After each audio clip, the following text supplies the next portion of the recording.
Okay, class in session. Come here, sit down, my child.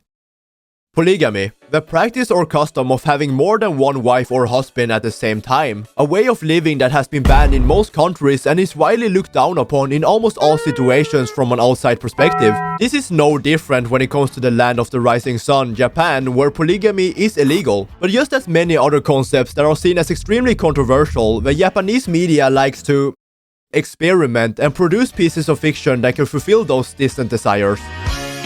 No, not this one. Harem anime, a genre of Japanese cartoons where one character indulges in a relationship with 3 or more people. A theme that has been done over and over again with the same mediocre results. But what if I told you that it was a good harem show other than quintessential quintuplets? I would be full of shit. The 100 girlfriends who really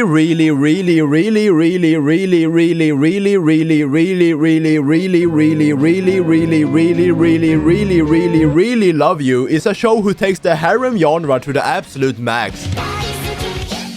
You want romance? There is romance. You want girls? There is girls. A lot of them. You want a functioning relationship with your family?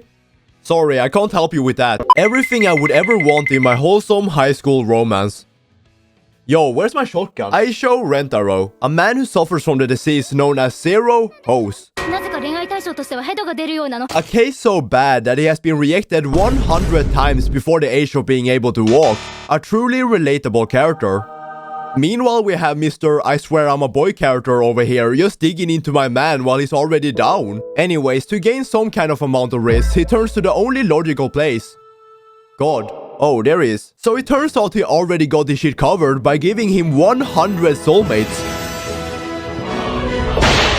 Yeah, he didn't even believe him at first and almost switched to anime, but the only problem is that if he doesn't reciprocate the love of each and every one, they die. Straight to the pearly gates. Of course homie God didn't do it on purpose, but he was watching Steins Gate and got a little too excited. What a conundrum. If he picks one, the others die. If he picks the others, the one dies. It's like the trolley problem all over again. But wait. If he just dates them all, then no one has to die. Yeah, Brody, that ain't the move. Oh, come on. When I first got to know that Girlfriend would have 4 winners, I was huffing tremendous amounts of copium, hoping for a rewrite of Mushoku Tensei, where Aries is the only winner, but reality soon come crashing down and I got this instead. And to be honest, I'm not mad. After bagging the first 2 soulmates, he sets out on a mission to catch them all, and just as Ash, Aisho Rentaro really is the very best of harem MCs. I have a great hatred towards shows where a super bland, no personality, no nothing main character is suddenly involved with all these 10 out of 10 total stunning beauties. Like there is absolutely 0 reasons to like these guys. Especially you fucking bitch ass, sorry ass. But just as the Shixie smashes off screen, my boy Rentaro smashes all those expectations and climbs to the top of the trashy harem MC rankings. You would think a man who will have 100 girlfriends by destiny fucks around, takes it chill, knowing that girls will flock to him, just like Minecraft YouTubers to Playground. But instead he puts in so much passion, love, and threatens to commit seppuku a worrying amount of times if he can't please them all. Committing seppuku.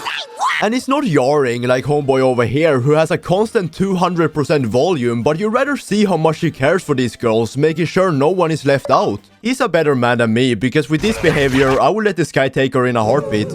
This is the part of the video where we get into the enormous pool of girls that are introduced throughout this series, but I want you to understand how insane 100 is. 12 episodes, a full season of anime, introduces 6 of them.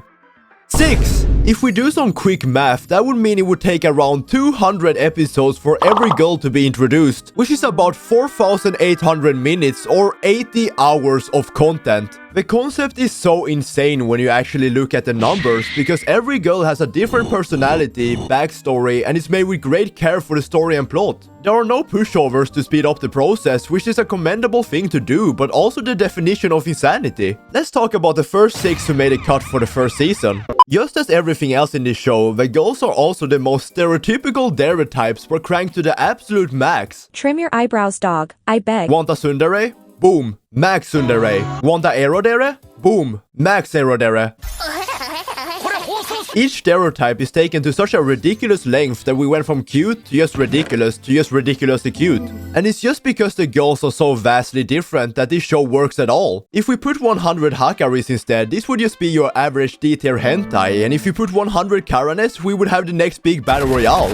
If we ignore the fact that all the girls just blindly accept that this man collects more and more women, every girl likes and cares about each other almost as much as homeboy himself. They help each other, push each other, and most of all stand up for one another. It almost seems like they'd rather have this relationship than a normal one, which isn't the case in many other harems. These motherfuckers were out for blood. Experiencing all the different confessions, which are all very different depending on who it is, also keeps the idea fresh as a consumer. A big problem I thought the show would encounter is that the first girls would slowly fade into a more supporting role and get overlooked, but I was wrong. Every girl gets as much attention and holds their role without getting switched out or outshined. Sure, they have their solo focus moments, but nothing that would really affect the rest of the cast. How this man managed to do it is a total mystery though. Some shows can't even handle a fifth of the characters, so they kill them off and call it plot progression. Anyways, you would also think after seeing a kiss scene more than 3 times it would feel repetitive and boring, but each fucking time I sit here dangling my feet like a little girl, man. What the fuck? If you look at this from a production standpoint, it shines as well. The animation is good for what it is, the voice acting is natural, and the dialogue is unhinged to the greatest degree. Excuse me? There are no breaks on what comes out of these girls' mouths. And probably not in them either. They act and talk exactly how you expect them to, with no shortcuts or censorings. The voice actors went all out, which is something I can appreciate even if it's not a mainline shonen. And the way they constantly break the fourth wall is very tastefully done, like this show is more self-aware than me. Look at this shit. Spoiled the whole special ending, man. The beautiful close-up shots, the attention to detail, just a well-rounded show that was crafted with love and care. There is one distinct change from the manga to the anime that I was gravely disappointed with. Episode 11. At exactly 19 minutes in, Karane is getting payback on homeboy for something he couldn't do anything about. As I said before, classical tsundere. At this moment, she's on her way to indulge in the stomach of the man she is in love with. If I retain this exceedingly formal and proper way of speaking, this scene won't seem as degenerate. So fucking stupid. Anyway, she gets really in there until Miss 4 Feet comes in and ruins the whole vibe, forcing them into push-ups. And now non-manga readers might think, this seems perfect. What could possibly be missing? Yup, there was tongue action in the manga. I rest my case. How do you know if you're gay? Oh, you still not sold? Well, aren't you a fucking smartass? Here, look at this.